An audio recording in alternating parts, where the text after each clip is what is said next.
हाँ बच्चों, तो हम कंटिन्यू करते हैं। ठीक है, एड्रोफोनियम के बारे में तो मैंने बता दिया। एड्रोफोनियम क्या काम करता था कि हम इसको, ठीक है, माइस्थीनिया ग्रेविस की को डायग्नोस करने के लिए इस्तेमाल करते हैं। और इसके अलावा माइस्थीनिया क्राइसिस है या कोलिनर्जिक क्राइसिस है, इन दोनों को डिफ्रेंशिएट करने के लिए भी हम लोग एड्रोफोनियम का यूज़ करते हैं। तो दूसरी जो ड्रग है हमारे पास वो क्या है, वो है फाइजोस्टिगमीन। ठीक है, ये भी ड्रग जो है अहम है, लेकिन जो है ये ज़्यादा अहम है। ठीक है, एट्रोफोनियम जो है एग्जाम पॉइंट ऑफ से ज़्यादा इंपॉर्टेंट है।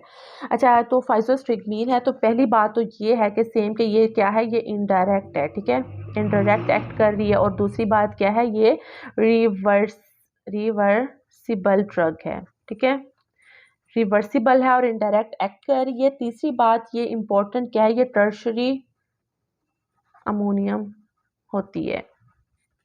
इसका क्या मतलब है, ये टर्शरी अमोनियम होती है, इसका मतलब क्या है कि ये हमारे सीएनएस को क्रॉस कर रही है।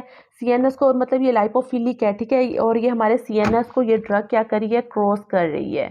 ठीक है, हमारे जो ब्लड ब्रेन बैरियर को क्रॉस कर रही है, तो इसके साइड इफेक्ट्स भी ज़्यादा होंगे। जो ड्रग हमारे सीएनएस की तरफ जा रही है, हमारे ब्लड ब्रेन मसल्स की तरफ जा रही है, क्रॉस कर रही है, तो इसके जो होंगे एडवर्स इफेक्ट, साइड इफेक्ट जो होंगे ज़्यादा होंगे।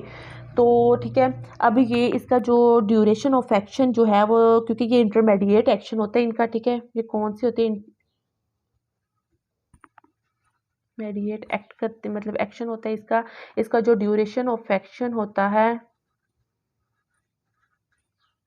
वो कितना होता है, वो 30 मिनट से 2 आवर्स तक होता है। ठीक है, अब ये क्या काम करती हैं, ये जो क्या काम करती हैं, ये जो फाइजोस्टिगमीन है ये क्या काम करती है, जैसे मैंने बताया था कि ये हमारे यहाँ पे जो कोलिनेस्टेरेस होता है इसको इनहिबिट करती हैं। ये क्या करेंगी, ये हमारे कोलिनेस्टेरेस के साथ जाके बाइंड होंगी। बाइंड होने के साथ क्या करेंगी, बाइंड होगी, बाइंड होने के साथ कॉम्प्लेक्स बना देगी। कॉम्प्लेक्स बना के क्या करेगी, उसको इनएक्टिव कर देगी। ठीक है, इनएक्टिव कर देगी। इनएक्टिव करेगी तो वो टूट फूट जाएगी, उसको ख़त्म कर देगी। ठीक है, इनएक्टिव कर देती है, तो ये जाके उधर बाइंड होकर नेगेटिव कर देगी। लेकिन एक बात यहाँ पे इम्पोर्टेंट कि ये जो फाइजोस्टिगमीन है ये क्या होती है, ये टर्शियरी अमोनियम होती है। मतलब कि हमारे सीएनएस को क्रॉस कर रही है, तो जहाँ भी निकोटिनिक या मस्कुरेनिक रिसेप्टर होंगे, ठीक है, अब वो हमारे सीएनएस की तरफ भी है। ठीक है, हमारे जीआईटी की तरफ मसल्स की साइड में भी मस्कुरेनिक और निकोटिनिक रिसेप्टर्स होती हैं। तो ये जहाँ जहाँ रिसेप्टर होंगे वहाँ वहाँ ये ड्रग जाएगी। ठीक है, क्रॉस कर रही है, हमारे बैरियर्स को क्रॉस कर रही है, तो इसके साइड इफेक्ट भी ज़्यादा होंगे। इसीलिए इनका जो है इफेक्ट जो है रिसेप्टर का जो है डिफ्यूज कर जाता है, ज़्यादा होता है। तो ये ड्रग जो होती है लिमिटेड होती है। ठीक है, इसका हम बहुत ज़्यादा इस्तेमाल नहीं करते, क्योंकि ये हमारे सीएनएस को या ठीक है मसल्स वगैरह को क्रॉस कर देती है, तो साइड इफेक्ट जो होती है ज़्यादा शो करती है। तो ठीक है, ये हमारे मल्टीपल इफेक्ट को कॉज करेगा। ठीक है, अगर हमारी ये जीआईटी की तरफ जा रही है, ठीक है, जीआईटी की क्या करेगी, उसकी मोटेलिटी को, ठीक है, सिक्रीशंस को ज़्यादा कर देगी। हार्ट की तरफ जा रही है तो क्या कर देगी, ब्रेडिकार्डिया कर देगी, कम कर देगी इफेक्ट को। मसल्स क्या होगी, मसल्स को क्या कॉन्ट्रैक्ट कर देगी। ठीक है, ये जाके मल्टीपल अपने इफेक्ट शो कर रही होती है। तो ये जो है ब्रेन की तरफ चली जाती है, तो इसीलिए हम इसका यूज़ जो है वो लिमिटेड कर देते हैं। लेकिन फिर भी हम इसका जो यूज़ है वो किस में करते हैं कि कोलिनर्जिक एंटागोनिस्ट अगर ओवरडोज हो जाए, ठीक है, कोलिनर्जिक एंटागोनिस्ट का अगर ओवरडोज हो जाए तो उसको कम करने के लिए हम लोग फाइजोस्टिगमीन का यूज़ करते हैं। ठीक है, इसमें हम लोग यूज़ करते हैं एंटागोनिस्ट, जो हम आगे जाके कोलिनर्जिक एंटागोनिस्ट को हम डिटेल में पढ़ेंगे। तो अगर उसका जो है ओवरडोज हो जाए तो उसमें ये ड्रग जो है फाइजोस्टिगमीन का इस्तेमाल होता है। अब अगर हम एडवर्स इफेक्ट की बात करें तो क्योंकि ये हमारी जीआईटी की तरफ जा रही है तो डायरिया कॉज कर देगी। मसल्स वगैरह मियोसिस का, इसकी तरफ मियोसिस कॉज कर देगी। ठीक है, हार्ट की तरफ जा रही है तो ब्रेडिकार्डिया कर देगी। ठीक है, और सीएनएस को क्रॉस करिए तो कन्फ्यूजन वगैरह कॉज करेगी। तो ये इसके एडवर्स इफेक्ट है। अब जो हमारी तीसरी ड्रग है वो लिपन कोर्ट में दी हुई है। देखिए हम लोगों ने क्या पढ़ लिया है, हमने एड्रोफोनियम पढ़ लिया है। ठीक है, एड्रोफोनियम के बाद हम लोगों ने फाइजोस्टिगमीन भी पढ़ लिया है, नजर आ रहा है, ये देखिए फाइजोस्टिगमीन। अब हम जो पढ़ेंगे तीसरी जो ड्रग है हमारी वो है नियोस्टिगमीन।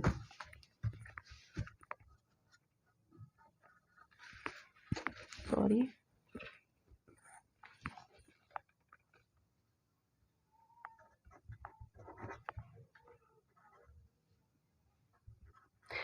नियोस्टिगमीन। तीसरी ये ड्रग जो मैं यहाँ साथ लिख भी रही हूँ ये इम्पोर्टेंट भी है, ठीक है। अब ये क्या है, नियोस्टिग्मीन की पहली बात क्या है कि ये इनडायरेक्ट है, ठीक है, क्योंकि हम लोग इनडायरेक्ट एक्टिंग पढ़ रहे हैं, ठीक है। रिवर्सिबल होगी क्योंकि ये रिवर्सिबल ड्रग्स हैं, ठीक है। तीसरी बात जो इम्पोर्टेंट है वो है ये क्वांटरी अमोनियम, जैसे कि जो हमारी पहली ड्रग थी हाइड्रोफोनियम वो क्वांटरी अमोनियम थी, फाइजोस्टिग्मीन क्या थी, ये टर्शरी अमोनियम थी। अब ये क्या है, ये भी क्या है, क्वांटरी अमोनियम है, मतलब कि हमारे CNS को क्रॉस नहीं करेगी, ठीक है, उसके CNS को क्रॉस नहीं करेगी, इसलिए हम इसका यूज़ जो है वो ज़्यादा होगा एज़ कम्पेयर टू फाइजोस्टिग्मीन का से, ठीक है। तो ये जो है ये CNS को क्रॉस नहीं करेगा क्योंकि क्वांटरी अमोनियम है। इसको हम लोग, ये इंपॉर्टेंट बात इसकी ये है कि इसको हम लोग यूज़ करेंगे किस में, माइस्थीनिया ग्रेविस की ट्रीटमेंट में। बच्चों ये बात आप लोगों को समझ आई कि ये हमने इसकी ट्रीटमेंट में, जो माइस्थीनिया के पेशेंट हैं उनकी ट्रीटमेंट में, क्योंकि एड्रोफोनियम, ठीक है, एड्रोफोनियम हम लोगों ने डायग्नोस करने के लिए यूज़ की थी, लेकिन नियोस्टिग्मीन क्या है कि ये हम लोग इसकी ट्रीटमेंट के लिए इस्तेमाल करेंगे, ठीक है। ये देखिए मैंने पहले बताया एड्रोफोनिया हम क्या करेंगे, डायग्नोस करने के लिए इस्तेमाल करते हैं माइस्थीनिया ग्रेविस की, लेकिन यहाँ पे डायग्नोज अगर हो गया है, पता चल गया है, तो हम फिर ये नियोस्टिग्मीन का यूज़ करेंगे, इसकी ट्रीटमेंट के लिए ड्रग इस्तेमाल करेंगे। तो इसका जो यूज़ है, ठीक है, यूज़ किस में है बताया, माइस्थीनिया ग्रेविस की ट्रीटमेंट में यूज़ होता है, ठीक है। ब्लैडर को स्टिमुलेट करता है, इसके अलावा GIT को स्टिमुलेट करता है, और इसके अलावा माइस्थीनिया ट्रीटमेंट किट इसके मैनेजमेंट में इस्तेमाल होती है, ठीक है। ये तो इसका था यूज़ नियोस्टिग्मीन का। लिपनकोर्ट में आप लोग देख सकते हैं बहुत इजी वर्डिंग में दिया हुआ है, और एग्जाम्स के पॉइंट ऑफ व्यू से ये इंपॉर्टेंट ड्रग्स भी है, एट्रोफिनियम हो गया, फाइजोस्टिग्मीन होगी, नियोस्टिग्मीन। अच्छा यहाँ पे कुछ और ड्रग्स भी दी हुई हैं लिपनकोर्ट के अंदर, तो मैं आप लोगों को यहीं से बता दूँ, इसके अंदर ठीक है पायरोडोस्टिग्मीन्स भी है, टेक्रीन है, डोनिपेजल है, रिवास्टिग्मीन्स है, ठीक है, ये ड्रग्स भी दी हुई हैं। लेकिन जो टेक्रीन का है बहुत ज़्यादा इस्तेमाल नहीं और रिमूव कर दिए क्योंकि इसकी जो है टॉक्सिसिटी ज़्यादा थी और ये ज़्यादा टॉक्सिसिटी काज करती है। और ये जो डोनिपेजल होगा, रिवास्टिग्मीन्स, और ये ड्रग्स जो होती हैं अल्जाइमर डिजीज़ में यूज़ होती हैं। अल्जाइमर डिजीज़, ये देखें लिखा हुआ है अल्जाइमर डिजीज़, अल्जाइमर के जो पेशेंट्स होते हैं उसमें एसिटाइलकोलिन्स की क्या होती है, कम होती है और रिलीज़ कम हो रही होती है, उनमें ये इसका इस्तेमाल होता है ताकि एसिटाइलकोलिन जो है वो ज़्यादा से ज़्यादा स्टिमुलेट हो, ठीक है, उसकी रिलीज़ हो, ताकि ठीक है उसकी क्या होती है एक्टिविटी ज़्यादा हो, ज़्यादा से ज़्यादा रिस्पॉन्स जनरेट करे, ज़्यादा से ज़्यादा रिसेप्टर पे जाके बाइंड हो, कोलिनेस्ट्रेस को जाके इनहिबिट कर रहे होते हैं ताकि उनकी एक्यूमुलेशन ज़्यादा हो। तो अब नेक्स्ट है हमारा इनडायरेक्ट एक्टिंग कोलिनर्जिक जो है वो इरिवर्सिबल। तो इरिवर्सिबल्स के अंदर जो है वो एक ड्रग आती है, वो है इकोथायोफेर।